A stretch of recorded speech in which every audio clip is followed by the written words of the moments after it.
Market Connect. China started its semiconductor journey in 1990s, 3 decades later than the industry first started to form. Semiconductor, also known as chips or integrated circuits, underpins all the digital technology you could think of today in our life.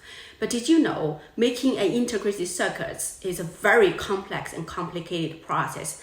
It requires about 700 steps in between. The value chain of the semiconductor is distinguishedly segmented, and each segment is fragmentedly divided for achieving the goal of producing a usable chip. Here's the value chain pyramid. Co-IP is the most fundamental step of chip architecture design. This is done by only a teeny group of firms, Intel in the US, ARM in the UK.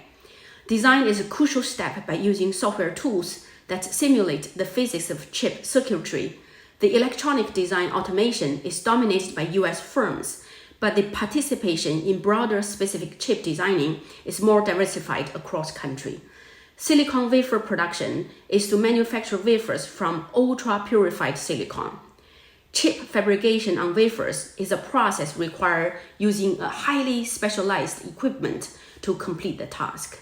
Equipment and material are needed to assist the front-end wafer fabrication.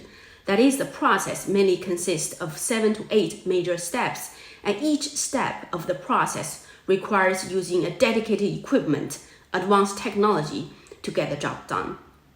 Assembly, testing, and packaging, as the segment indicated. The goal is to remove the defects and complete the back-end chip assembling and package up the chips. Looking across the value chain, United States holds the number 1 or 2 leading positions in almost every main segment. This spec got into the game late. China is a player in almost every segment now. It shares only around 6% of the entire value, that compares to US at 39%, indicating a long way for China to catch up. Since 2014, China has been openly expressed their intention of building a competitive semi-industry and has established funds and industry programs in history in helping the local firms. But it has spurred a harsh backlash from the United States. We see various of imposed restrictions that threaten to constrain China's leading semiconductor firms in the recent years. But how does this crisis-like situation have translated China's semiconductor industry? 2 things we observed.